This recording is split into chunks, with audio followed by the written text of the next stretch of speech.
বন্ধুরা, আজকে বানাবো কাতলার মাথা দিয়ে বাঁধাকপির চচ্চড়ি। এই জন্য একটি বড় সাইজের কাতলা বাজার থেকে এনে নুন হলুদ মাখিয়ে নিয়েছি। টাটকা ফ্রেশ বাঁধাকপি নিয়েছি, কচি কচি সিম নিয়েছি, টমেটো, পেঁয়াজ, আলু নিয়েছি। আর মশলায় দেব আদা, জিরে, কাঁচা লঙ্কা।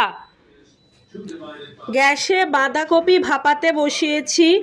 সামান্য জল দিয়ে কুচিয়ে রাখা বাঁধাকপি এবং নুন এবং তার সঙ্গে হলুদ সহযোগে বাঁধাকপিটা ভাপিয়ে নেব। আস্তে আস্তে নিচেরটা ওপরে, ওপরেরটা নিচে করলে বাঁধাকপিটা কমে যাবে। নুন হলুদ দিয়ে খুব সুন্দর করে বাঁধাকপিটা ফুটছে। এবার জল ঝরিয়ে বাকি রান্নাটা হবে।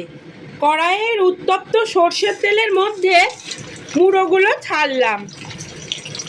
মাছের মুড়োগুলো দিয়ে ধীরে ধীরে ভেজে নেব।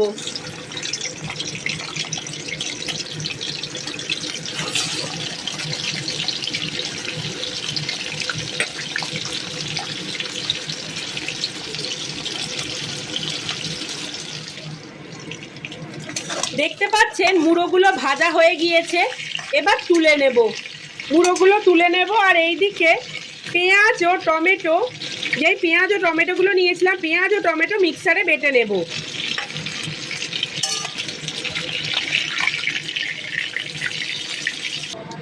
ওই তেলে গোটা জিরে ফোড়নও দিলাম, গোটা জিরে ফোড়নে দিলাম। সিম ও আলুগুলো ভাজতে ছেড়ে দেব। লবণ ও হলুদ দেব।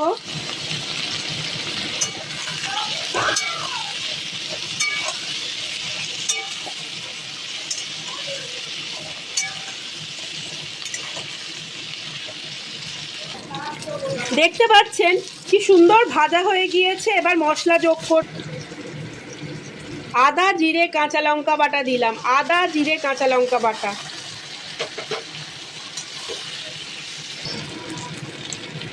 পেঁয়াজ টমেটোর পেস্টটাও যোগ করলাম। লবণ হলুদ দিলাম। এবার কষবো, খুব সুন্দর করে কষবো। মশলা কষানো হয়ে গিয়েছে। এবার আমরা ঝাঁঝরিতে রাখা বাঁধাকপিটা যোগ করব।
চিনি, ঘি, গরম মশলা দিয়ে 5 মিনিট মতো নেড়ে চেড়ে নিলেই সুস্বাদু মুড়ো দিয়ে বাঁধাকপির চচ্চড়ি।